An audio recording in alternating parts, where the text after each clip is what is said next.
Punjab assembly में election करवाने के हवाले से लीव टू अपील दायर कर दी गई है। जनाब जस्टिस जमाल मंदोखिल का एतराज था कि लाहौर हाई कोर्ट में कोई मामला ज़ेरे इल्तवा है। वो आज सबूत साथ लगा दिए हैं कि लाहौर हाई कोर्ट में कोई मामला ज़ेरे इल्तवा नहीं है। लाहौर हाई कोर्ट में इंट्रा कोल अपील भी खत्म हो चुकी हुई है, बाकी आईनी दरखास्तें भी खत्म हो चुकी है और सुप्रीम कोर्ट जाने से पहले आईनी दरखास्त दायर की थी 22 फरवरी को लाहौर हाई कोर्ट के डिवीजन बेंच ने मुस्तरद कर दी कि मफरूजों पर मबनी है, इलेक्शन मुलतवी नहीं हो रहा है और ठीक 6 घंटे बाद इलेक्शन मुलतवी हो गया। अब सुप्रीम कोर्ट के सामने ये सारे सबूत रख दिए है कि आईने पाकिस्तान को सामने रखते 90 दिन के अंदर इलेक्शन कमीशन इलेक्शन नहीं करवा रहा। वफाकी हुकूमत, निगरान हुकूमत एक दूसरे के साथ मिली हुई हैं और आइन को तोड़ रही हैं, आर्टिकल 4 और 5 और अपने हलफ की खिलाफ वर्जी है। लिहाजा 90 दिन के अंदर इलेक्शन कराने का हुक्म दिया जाए, इलेक्शन कमीशन का फैसला कलअदम करार दिया जाए और इसके अलावा इलेक्शन कमीशन के खिलाफ कार्रवाई की जाए। अलावा जी और केयर टेकर सेटअप जो ट्रांसफर पोस्टिंग सारा कार है, इसके हवाले से भी कार्रवाई की जाए। इमरान खान साहब के घर जमान पाक में 18 तारीख को जब वो कराची जब इस्लामाबाद जाना था तो दरवाजे तोड़ दिए गए, अंदर लोग घुस गए, पुलिस वाले घुस गए। उनके खिलाफ एक्शन के लिए दरखास्त की समाअत हुई, सीसीपीओ वगैरह ने जवाब दाखिल किया, बाकी लोगों ने जवाब दाखिल नहीं किया है। अदालत ने उनको कहा कि जवाब दाखिल किया जाए। अदालती अहकामात बताया गया बड़े वाजे थे, उनको तोड़ा गया है। फवाद चौधरी की दरखास्त की समाअत भी साथ हुई, साथ तौहीर अदालत के दरखास्तों की समाअत भी हुई है। अदालत ने जवाब दाखिल करने का मौका दे दिया है और केस की समाअत 10 अप्रैल तक मुलतवी हो गई है। हमाद अजहर की तरफ से दूसरा जो केस दायर किया गया था वो हफ्ते को दायर किया गया था कि लाहौर सारा बंद कर दिया गया, कंटेनर लगा दिए गए, जबकि अदालत के हुक्म पर जलसे की इजाजत मिली थी और एनओसी भी मिल गया था। तो निगरान हुकूमत जो है ये पीडीएम की बी टीम का किरदार अदा कर रही है और इलेक्शन कमीशन भी खामोशी से बैठा हुआ है। लिहाजा आइंदा से जलसे जुलूसों को पुरअमन तरीके से कंटेनर लगाने से रोका जाए। ये केस की समाअत जस्टिस आसम हफीज साहब के पास आई, उन्होंने ये फाइल जस्टिस तारक सिंह शेख साहब के पास भेज दी है चीफ जस्टिस साहब से इजाजत के बाद।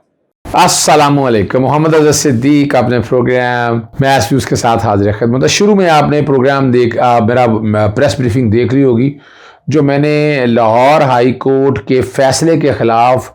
लाहौर हाई कोर्ट में कोई चीज़ ज़ेरे इल्तवा नहीं है, सारे मामले डिसाइड हो चुके हैं।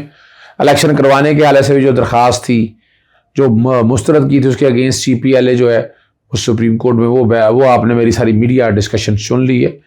दूसरी जो बात जिस पे मैंने बात करनी है वो इसी सिलसिले में जो इख्तलाफी नोट है उसका बड़ा चर्चा रहा और पहले तो मरियम उसको ऑन करती रही कि मेरा बयानी है, हमारे लिए बड़ी तकलीफ से बात हुई है, सुप्रीम कोर्ट के फैसलों का बयानी से क्या ताल्लुक है। जो बातें मरियम सफदर और हराना सनाउल्लाह कहते रहे उस फैसले की में उसका जिक्र है। आई डोंट नो, मैं नहीं समझता ऐसी कोई बात हो, लेकिन ये मामला तो बड़ा सीरियस है। और फिर आज सो वो पार्लियामेंट में आ गया वो सो कॉल्ड वजीर आजम। और भाई जेल में रखो, ऐसी कोई भी तरमीम करोगे जो अदलिया के इख्तियारात में मुदाखलत तो होगी, हम उसे चैलेंज करेंगे। सुना दूं मैं आपको, तैयारी रख लेना, अपनी टीम पहले तैयार रख लो, सोच समझ के तरमीम करना। तुम मजाक बनाया हुआ तुम लोगों ने, काम तो तुमसे होता कोई नहीं, इस मुल्क की तबाही कर दी है और अब अदालतों के पीछे पड़ गए हो। चैलेंज करेंगे उसको, याद रखना, मैं फिर बता रहा हूं क्या कहा मैंने, चैलेंज करेंगे उसको, पीछे नहीं हटेंगे। आपको समझ आ जानी चाहिए बात की। अगर आप देखें तो ये साजिश पुरानी है। PMLN हमेशा से अदालतों के खिलाफ इस तरह महाज बनाती रहती है, अदालतों पे हमला करना हो, जजेस को मिलाइन करना हो, ये एक नॉर्मल रूटीन रही है उसकी। लेकिन याद रखिएगा हम तैयारी किए बैठे हैं, ऐसा कोई भी तरमीम करेगी पार्लियामेंट और हम इसको चैलेंज करेंगे। ये इस्तेहकाक सुप्रीम कोर्ट का है, सुप्रीम कोर्ट के जजेस का है, सुप्रीम कोर्ट रूल्स बन सकते हैं। आप कौन होते हैं इस मामले में दाखिलत करने? आप चाचे रख दे, तबाही कर दिए पहले आपने इस मुल्क की, और अब आप समझते हैं कि आप अदालतों को इस तरह पर मिलाइन कर लेंगे। ये नहीं हम होने देंगे इंशाअल्लाह। शबाशिर तैयारी रख लो, अब आपको ले चलते हैं सुप्रीम कोर्ट। अब समाअत जो है ना इसकी अब कल तक मुलतवी हुई है, लेकिन आज की समाअत बहुत अहम थी। एक बात बता दूं, मैं इलेक्शन मुलतवी देख रहा हूं इसमें, यानी 30 अप्रैल को तो इलेक्शन नहीं हो रहे, ये मैं बता दूं आपको। मुझे नजर आ रहा है 30 अप्रैल को इलेक्शन नहीं हो रहे। मैंने 3 सवाल उठे थे, उसका अभी तक जितना रिजल्ट आया होगा कि इलेक्शन मई में होने हैं, मैंने जून जुलाई नहीं कहा, अगस्त में या सितंबर में होने हैं। ये अब आपकी एक जो राय मांगी है वो बैकग्राउंड पे चल रही है, और पॉपुलेशन सेंसस का फड्डा डाला, लेकिन मैं नहीं समझता।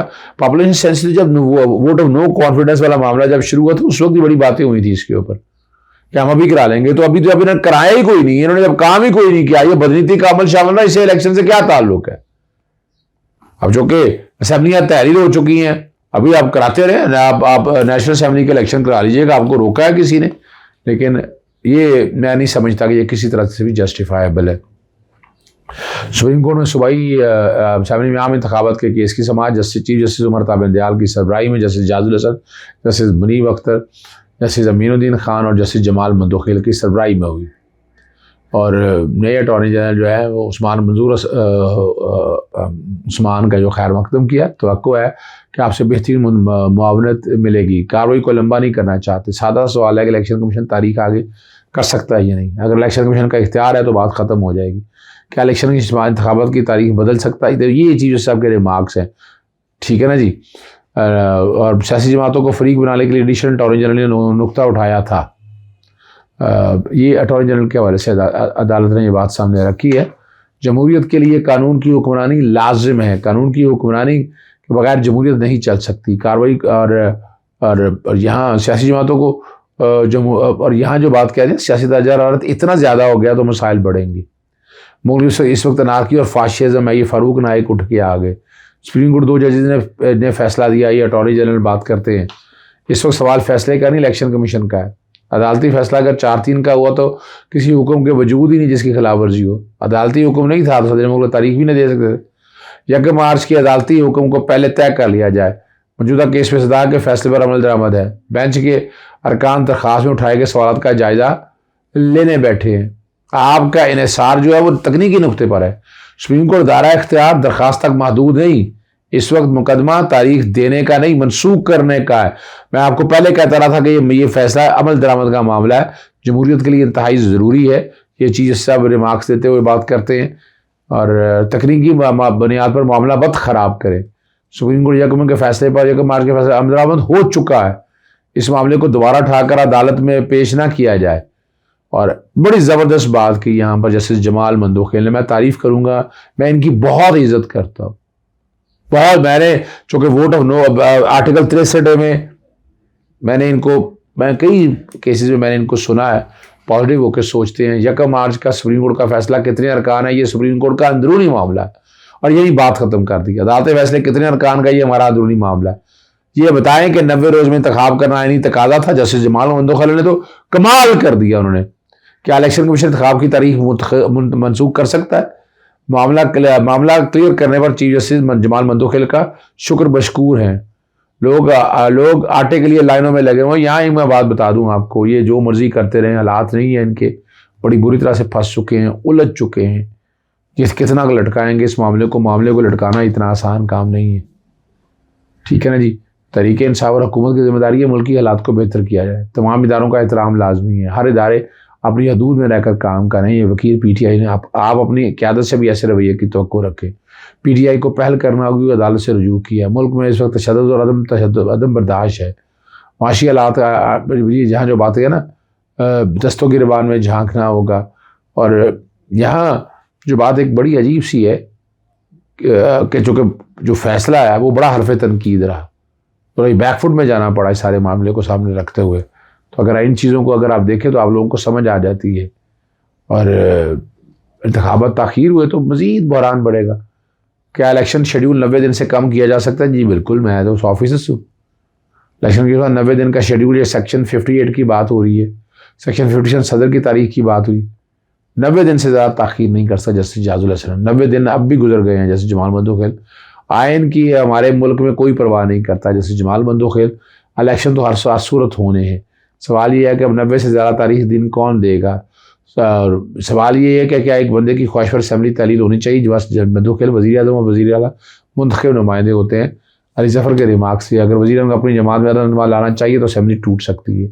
अब इन सारी चीज़ों को एक तरफ रख के ना, मैंने जो आपके सामने रखा है, अटॉर्नी जनरल जब समात शुरू की और अटॉर्नी जनरल को बड़ा मुश्किल हो गया चीज़ों को जस्टिफाई करना, पैसों के वाले से बात की तो पूछा वो जितने 20 अरब रुपये आए, 500 रुपये तो 10% भी नहीं बनते। लैपटॉप आपने 10 अरब के बांट दिए हैं, आप तनख्वाहें कम कर सकते हैं, ठीक है ना जी। और ये वो सारी चीज़ें हैं। इंतज़ामिया अगर तावा ना करे तो आइन के आर्टिकल 5 का इतलाक होता है। इलेक्शन के मुताबिक आर्टिकल 254 इलेक्शन मनसूख करने का इख्तियार देता है। अली ज़फ़र ने बात कही, इलेक्शन की तारीख पहले ही 90 दिन के बाद की थी। क्या 90 दिन के बाद की तारीख दुरुस्त थी? अब अदालत हुक्म दे तो 90 दिन में इलेक्शन नहीं हो सकता, ये अपना बैरिस्टर अली ज़फ़र ने कहा है। और अटॉर्नी जनरल ने कोशिश बड़ी की, वो पॉपुलेशन सेंसस में फंसा लिया, सिक्योरिटी के हालात कोई नहीं थे, वहाँ भी जस्टिफाई नहीं कर सके। आर्टिकल 220 का इतलाक हुआ, जो पैसा आना ये फेडरल कंसोलिडेटेड फंड से आना है, ये आप इधर उधर ले जा नहीं सकते। तो ये सारी चीज़ें जो है ना, ये सारी की सारी चीज़ें अपनी जगह पर जो है ना बड़ा मुश्किल हो गया है। अब पॉपुलेशन सेंसस है तो अली ज़फ़र साहब से मैंने गुजारिश की है कि वो हिस्ट्री पढ़ के देख लें, ये पॉपुलेशन सेंसस कहाँ से शुरू किया और किस तरह बेवकूफ़ बनाते रहे, यानी ये जानबूझ के लेट करते रहे और इसलिए इनको ठीक करना बड़ा ज़रूरी है। इजाज़त चाहता हूँ। अस्सलाम वालेकुम, अल्लाह हाफ़िज़, पाकिस्तान जिंदाबाद।